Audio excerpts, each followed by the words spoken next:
Hello friends, welcome to మేఘనా tutorial YouTube channel. So AP Kaushalam work from హోమ్కి సంబంధించి ఎగ్జామ్స్ జరుగుతున్నాయి కదా. జరుగుతున్న వాళ్ళకి చాలామందికి నెట్వర్క్ ఇష్యూ వచ్చి ఎగ్జామ్ అనేది మధ్యలోనే ఎండ్ అయిపోతుంది. మళ్ళీ ఓపెన్ చేస్తుంటే ఎగ్జామ్ ఈజ్ ఎక్స్పైర్డ్ అని వస్తుంది. సో చాలామందికి ఈ ప్రాబ్లం అనేది ఫేస్ చేస్తున్నారు. మెయిన్ ఇది ఎందుకు వస్తుందంటే ఇంటర్నెట్ ప్రాపర్గా లేకపోవడం వల్ల. సో ఎగ్జామ్ సరిగ్గా రాయని వాళ్ళు, మధ్యలో ఆగిపోయిన వాళ్ళ పరిస్థితి ఏంటి ఇప్పుడు? వాళ్ళకు మళ్ళీ పెడతారా? చాలామంది కామెంట్ చేశారు. నిన్న ఈవినింగ్ ఎగ్జామ్ రాశాను, 5 క్వశ్చన్స్ రాశాను, పవర్ పోయింది సచివాలయంలో, తర్వాత వచ్చి ఓపెన్ చేసేసరికి ఎక్స్పైర్డ్ అని కంప్లైంట్. సో ఇప్పుడు ఏం చేయాలి అని. సో మీకు మళ్ళీ రీషెడ్యూల్ అనేది అయితే అవుతుంది. ఆ ఆప్షన్ అనేది ఆల్రెడీ ప్రభుత్వం అనేది అయితే మెన్షన్ చేసింది. ఆప్షన్ కూడా ఎనబుల్ అయింది. మీరు ఎగ్జామ్ని మళ్ళీ రీషెడ్యూల్ ఎప్పుడు పెడతారక్క అని అడుగుతున్నారు. ఆప్షన్ అయితే ఇచ్చారు కానీ ఇంకా డేట్ అనేది చెప్పలేదు. ఇక్కడ కూడా సేమ్ కామెంటు, నాకు మళ్ళీ రీషెడ్యూల్ మెయిల్ ఎప్పుడు వస్తుంది అని. ఫస్ట్ ఈ 2nd నుండి 6th వరకు ఈ షెడ్యూల్ అనేది రిలీజ్ చేశారు కదా.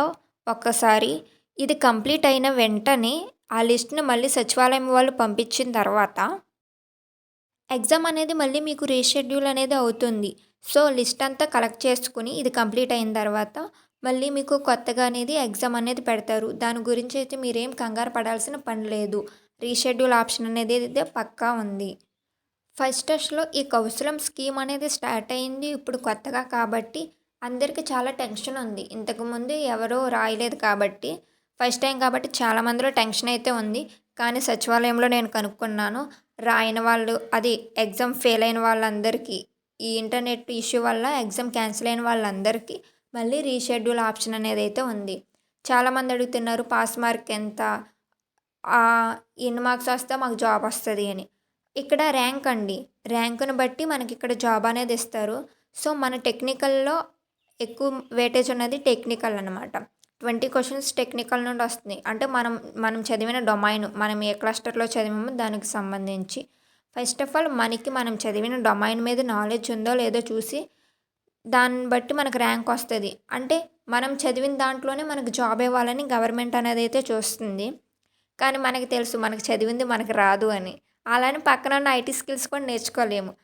కానీ పర్లేదు, నేను చెప్పాను కదా ఇంతకుముందు వీడియోలో, అన్ని సెమ్స్ కలిపి సమ్మరైజ్ చేసుకుని సింపుల్గా ఏఐ నుండి లేదా చాట్‌జీపీటీ నుండి తీసుకుని ప్రిపేర్ అవ్వమని.